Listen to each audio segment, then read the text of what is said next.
Bismillahirrahmanirrahim. Assalamu alaikum. This is Gulrez Khalid from Teletimes International. First of all, I'd like to thank Allah Almighty for the success it has bestowed upon Teletimes and for helping us in taking this step forward. The step forward being a series of video interviews. Now, we'll be doing one interview, at least one interview every month. It is an honor for me and for Teletimes International that the first interview that is being done is with the President of and the Group CEO of Pakistan Telecommunications Company Limited, PTCL, Mr. Walid Irshaid. His services to the region are duly recognized and appreciated. He's going to talk to us about the 3G licensing and deployment in Pakistan. Assalamu alaikum, Mr. Walid. Alaikum assalam wa rahmatullah. So first of all, before we begin, I'd like to thank you for your time and for this opportunity. So my first question would be, what opportunities do you anticipate and foresee with the 3G licensing in Pakistan? Well, first, thank you very much, and I'm also honored being the first to appear in this show. And I must also seize this opportunity to thank you and Teletimes. We are very proud of you people that this is a homegrown media company which has been very focused, and mashallah, I see that this has a good also coverage and focus on the whole region. So it is my hope that this success will continue, and I hope to see Teletimes continue to grow and having more readership and more audience and more wider coverage. Thank you for that. So again, what opportunities do you foresee and anticipate with the 3G license? Well, you see, talking about opportunities, definitely we always look for opportunities. We are for opportunities. And I always say that this country is always rife and replete with opportunities. But now at this point in time, before we go into the licensing regime, we see what will be the license fee. We want to see other service regulations. Perhaps it is a bit premature to talk about opportunities. It could be a challenge to the operators as well. 3G cannot come just a sweet spot in your industry. In other countries, people who have launched 3G were facing also challenges and tough challenges. So I would say, I hope it's going to be an opportunity, but it is too premature at this point in time before we enter into seeing the real licensing regime. However, to answer the question, of course, we all operators geared, we know what are the opportunities 3G brought in other places of the world. Definitely it will lead to wider 3G wireless broadband services in the country. Okay, so now the licensing is being done. Do you think that auctioning is the best way to give out the licensing? Because keeping in view a very low penetrated mobile data services market. Well, whether it is they want to go for auctioning or on something else, what will be the better way when we see the price? The price will tell whether this is the way to go in auction or otherwise. We have to see what will be the license fee an operator has to pay to enter into this. So the pricing for the auctioning, do you expect the auctioning to be as intense as it was in the UK or in India, or as it was for 2G in Pakistan, or do you think the players would be more rational in the bidding?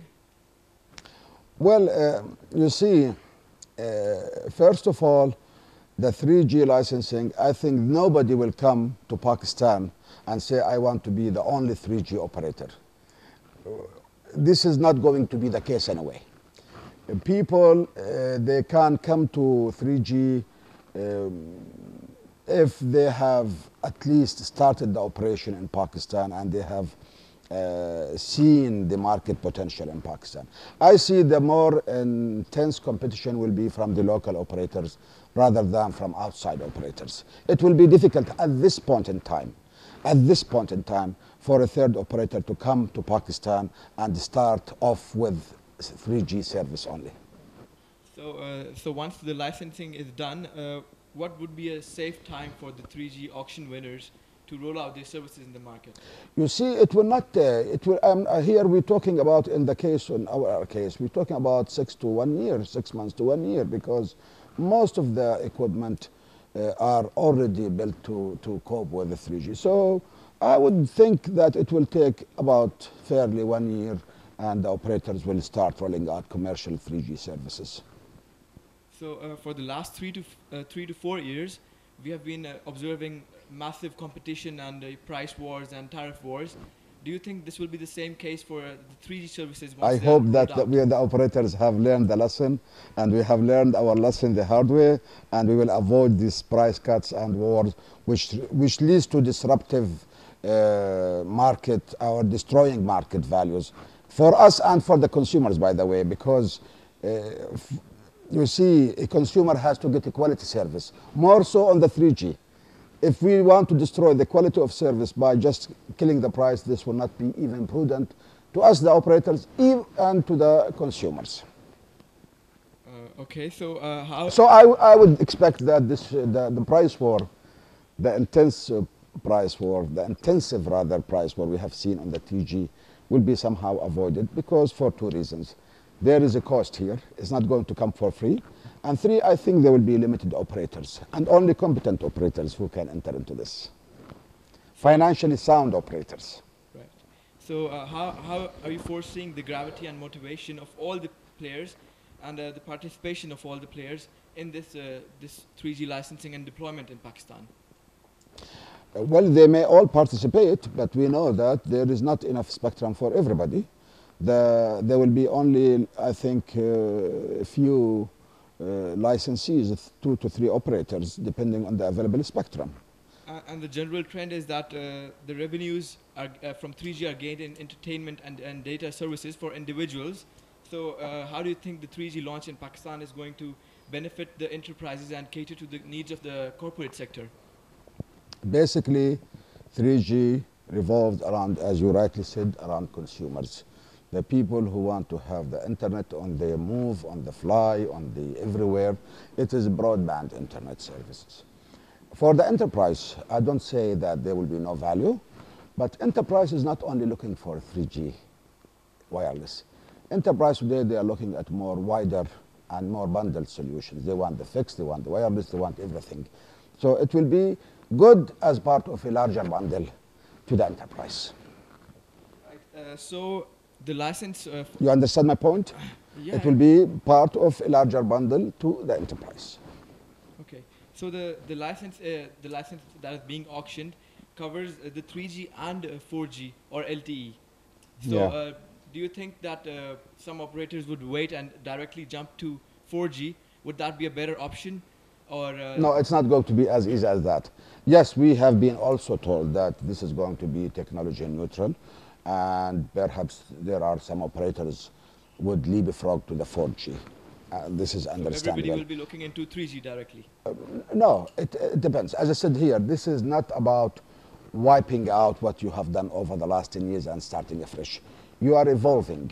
When we go to the 3G, we still, all the operators, even the 4G operators, they're keeping their 2G, 3G, 4G online. But the deployment in Pakistan has been delayed. Yes, 3G I'm coming to your point. So I am not saying that it is 4G going 4G straight. You see, today the 4G is tested in a few markets. There is no voice over 4G still available. So I think people will not, evolving from 3G to 4G will not be that difficult. But as I said here, people will make decisions based on their business models and their target audience, on their what they want to sell. They want to still continue to sell voice plus data, or they want to go to the data only. So this will be decided on the business model by each operator. Okay, so that will be all for now. And once again, I'd like to thank you. My pleasure. Thank you very much. Thank you. And that was Mr. Walid Irshaid, the president of Pakistan Telecommunications Company. And see you soon.